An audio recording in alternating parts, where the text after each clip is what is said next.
So we are continuing with Joseph, like we said earlier. And, to summarize everything, this is after he's been promoted. He's second in command for Pharaoh. Anyone who wants any food during this time, they need to see Joseph. And one day, he sees his brothers coming for him, and these are the same people who wronged him. They cast him out, they sold him as a slave, and they were responsible for every incident of his suffering from chapters 37 through 42. Now, Joseph very easily could have enslaved his brothers or even killed them. Pharaoh probably wouldn't have even batted an eye for it. After all, these were the men who, they were wrong. They sold their own brother as a slave. But Joseph doesn't kill them, and he doesn't enslave them. We see here a maturity on his part, whereas in chapter 37, he was boastful about his dream about his brothers bowing down to him. He was proud and kind of naive about it, thinking they would just be okay with it. He's gone from that now, and he's matured. And so instead of hurting his brothers, instead of paying them back for what they did to him, he forgives them instead. Now, try to think for Joseph for just a minute. Could you imagine the very people who tore you from your family? And could you imagine just forgiving them like that? No punishment, no retribution, no payback. I mean, sure, you probably want revenge. You probably have a score to settle. And it's a choice he very well easily could have made. I just knocked something over. But instead, Joseph chooses to forgive, knowing that God is taking care of him.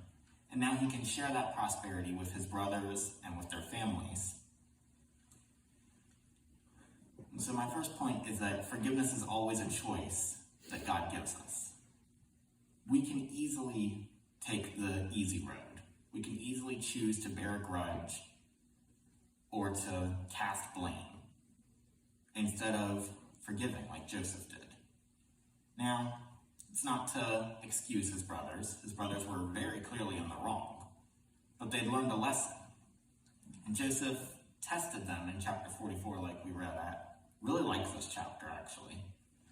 He framed his youngest brother, Benjamin, for theft, and he told the other brothers that he planned to keep Benjamin. He planned to keep him as a slave and send the rest of them back to their family.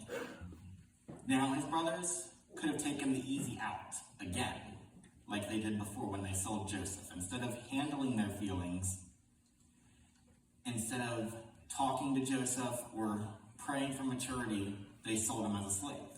And they easily could have taken that out again. They could have run away and condemned Benjamin to slavery, just like they did to Joseph himself. And it's very interesting that Judah is the one who talks to Joseph. Because Judah is the very one who said, hey, let's sell Joseph as a slave. And now we see not only has Joseph matured, but so has Judah. He intervenes for Benjamin. Instead of taking the out that Joseph gave him, he says, no, let me take his place instead, and you can let Benjamin go home.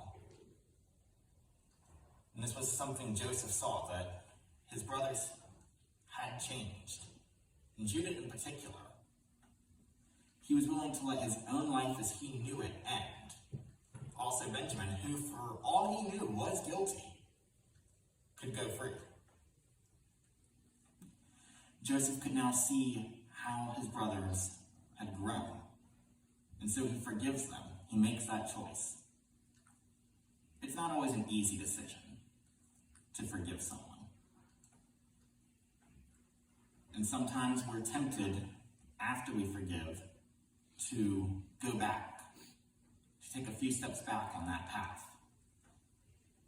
Maybe we come to a point where we think we haven't fully gotten that retribution we deserve. Maybe we take a step back and say, maybe they weren't sorry enough. And so this leads into my second point, and this one's important about forgiveness. that it needs to be a final thing. So we skip a few years, and we're looking at Joseph's brothers now. Now, from the time they go down to Egypt until chapter 50, this is probably something in the back of their minds. They're wondering, all right, when's Joseph going to spring this trap? He's playing something. He's got to be.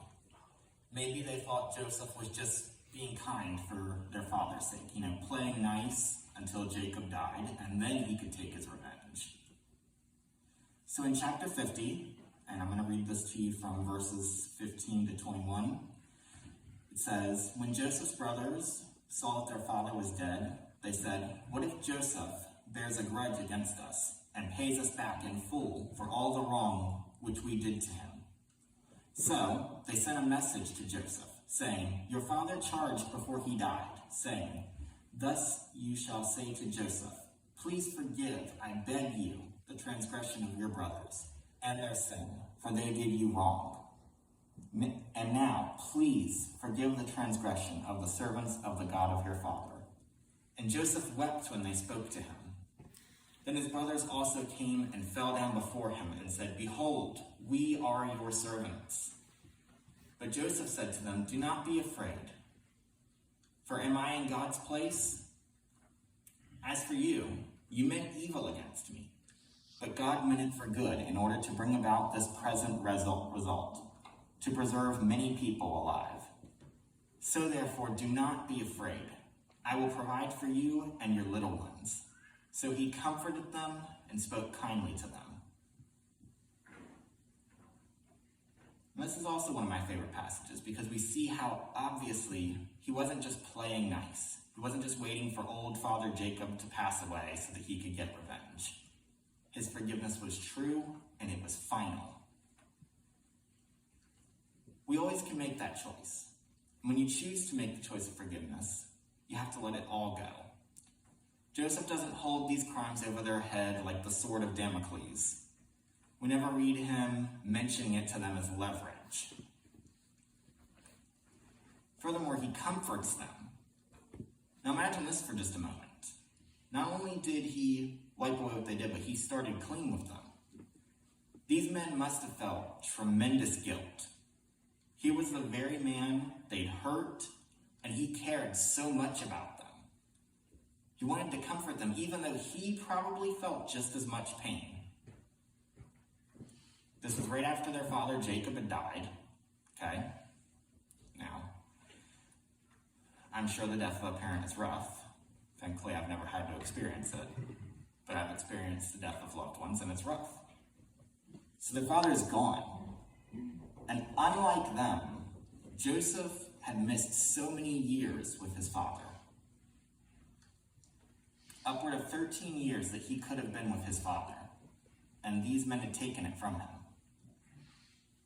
But he chooses to comfort them instead. His forgiveness was genuine and it was final. That's something I want you to think about. Which leads me into my third point. And this is very important. God calls all of us for forgiveness. Maybe some of us are struggling this morning to let go of some past wrong that's been done to us. I know I have. I can think of times when I've been wronged, and it's so hard sometimes to just let it go. It's so easy to stay angry. It's so easy to bear a grudge. It's so easy to shift the blame. And sometimes it's the hardest decision you can make is to forgive someone.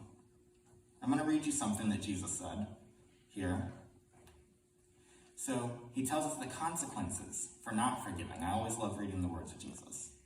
"For if you forgive others for their transgressions, your heavenly Father will also forgive you. But if you do not forgive others, then your Father will not forgive your transgressions."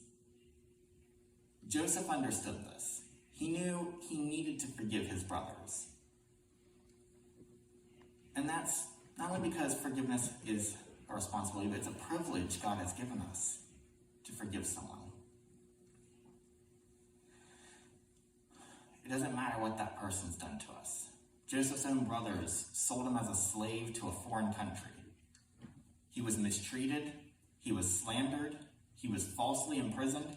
Every single hour until his promotion by Pharaoh, his life could be ended with a single word like that. There's the mic. And yet he still found the strength and the courage and, like I said, the maturity to forgive. Maturity is something that comes with time, and forgiveness is something that comes with maturity. We can later read how Jesus forgives the very people who killed him. It's so easy, like I said, to just hold on. And I'm sure none of us are in that same situation that Joseph and Jesus were in. As far as I know, none of us have been sold by our own family into slavery. As far as I know, none of us have been murdered and humiliated in the worst possible way. And yet these men, Joseph, Jesus, these men still found it in their heart to call for forgiveness. Not vengeance. They had no anger. They didn't call down curses. They could have done many things. They were in a position of power. It's sometimes easy to forgive when we're the vulnerable one. When we're the lesser of the two, it's so easy to say, I forgive you. But when we have the greater strength, when we possess the power, it can be hard. Because then it's no longer just wiping the slate. It's no longer just, well, I forgive you. Then it's, well, I don't have to forgive you. I could pay you back.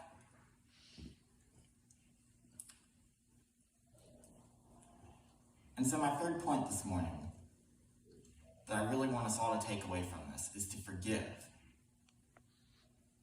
Joseph forgave. He made the choice to forgive. And his forgiveness was final. It was genuine.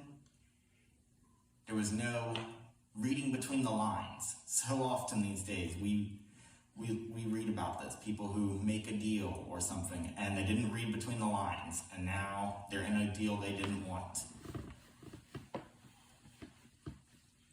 That's not the kind of forgiveness God calls for us. So my point that I'll leave us all with this is to forgive, because it's a choice we can make right now. God won't force it from us, but we need to forgive because God wants to forgive you. So if you make that choice today, if you choose to forgive and be genuine, we aren't all in these situations.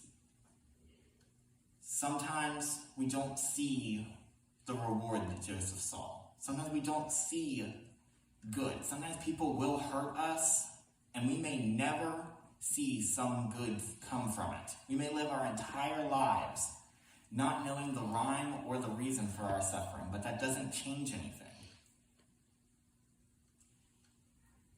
Because holding on to grudges is a burden that we can all just let go. It's like trying to swim out of a heavy current, and you're trying to drag a bag full of rocks behind you. You can't make it out of that current with the rocks. And there's no good point to bring the rocks with you. So just let them go. So this morning, I want you to do that. I want you to lay it down, and most importantly, don't pick it up again.